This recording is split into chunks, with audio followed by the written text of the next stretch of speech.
Hey guys, and welcome to Should You Buy It, where all we do is talk a little bit about the game and whether or not we think it's worth the cost.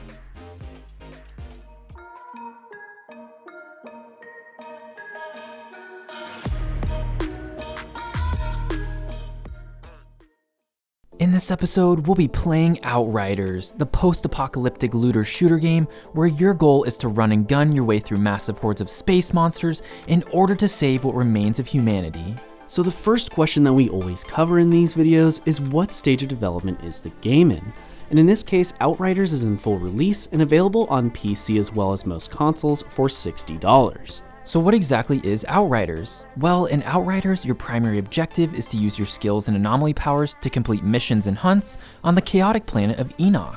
First up, let's talk about the story. Without spoiling anything, Outriders is set in a post-apocalyptic timeline in which humanity on Earth has nearly died out. In a last attempt to save civilization, colony ships are now sent to a distant planet called Enoch, and the first soldiers to set foot outside are referred to as Outriders. Shortly after arrival, the Outriders are hit with a massive energy storm called the Anomaly. After being exposed to the energy storm and placed in a cryostasis for 30 years, you wake up with newfound powers and must use these powers in order to uncover the secrets of Enoch and ultimately save what's left of the human race. Now the story flow is pretty nice as the cutscenes were pretty well done. However, there were some times when the cuts between said scenes were a little rough or glitchy, but it was nothing to be too concerned about. It also allows you to choose any point of the story that you have completed and play from there with your friends if they haven't caught up to you yet. The story was immersive and enjoyable, but it did well not to limit the action gameplay.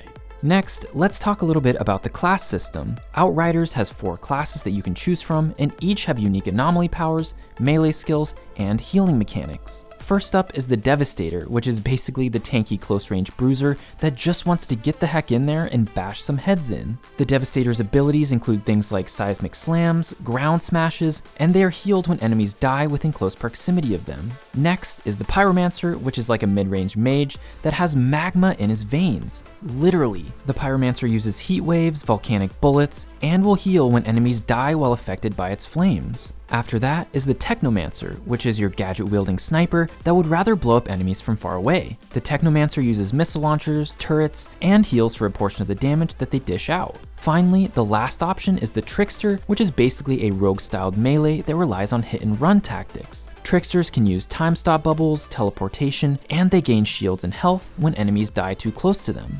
After that, let's move into the combat as it is probably the biggest appeal for the game. Let's start by stating that this game is gory to the max, and if you are shy of blood or enemies exploding, this might not be the best game for you. If we were to compare this game's combat system to other games, it's almost like a cross between Borderlands and Gears of War. You have the super satisfying blowing up of enemies and tactical ducking and diving behind cover from Gears of War, alongside that fast-paced looter-shooter elements that Borderlands brings to the table. But really, combat feels so satisfying in this game, as every time you kill something, the sound effects give you a great feeling of that impact.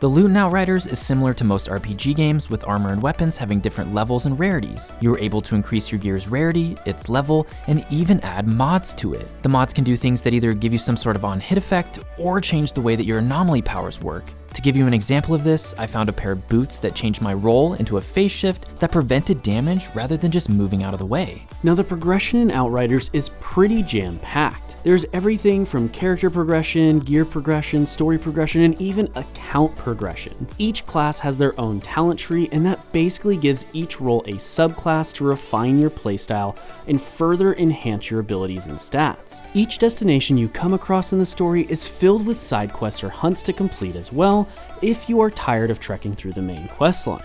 Lastly, you can upgrade your account's accolade level by completing various achievements in the game, such as slaying 1,000 enemies or completing a mission on a certain difficulty. Increasing your accolade level will reward you with cosmetics such as skins for vehicles, weapons, and even banners. This was a great thing as it gave us a way to progress outside of just leveling up our main characters. So now let's move into the pros and cons section for the game. First up for the pros is that the combat feels impactful, almost as if you were using a real weapon. The best way to describe this is really just to show you rather than just talk about it.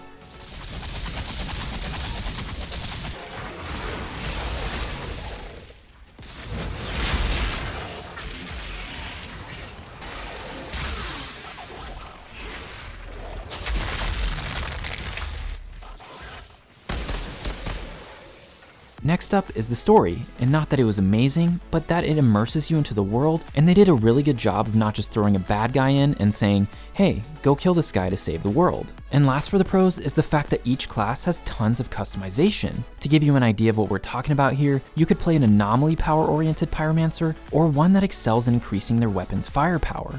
Now for the cons. First up, the optimization in the game was rather poor, as there were stutters in gameplay at times and lag during the cutscenes as well. We have pretty decent PC setups, but we were still having issues even without recording. Lastly is that there were launch issues such as server crashing or small bugs like not being able to see your HUD when you entered a game. I wouldn't be too concerned about this though if you are watching this more than a month from now, as most of these issues should be flushed out.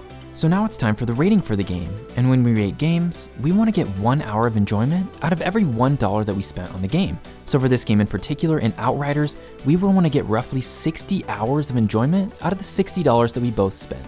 And after putting 24 played hours into this game, we give it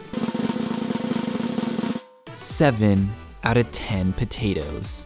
Yeah, Outriders was a really fun game. It takes some of the best elements from other looter shooter games and combines them with the satisfaction of Gears of War in order to create a great gameplay experience. Now yes, the launch for the game has been a bit under par, but we expect most of these issues to be fixed in the near future. The optimization, however, is something that is rather disappointing from a AAA title. It's definitely not cyberpunk bad, but it just doesn't feel good to play a game that stutters and lags even with more than capable equipment. Therefore, we feel that Outriders has the potential to be an absolutely great game, and will more than likely be worth the cost.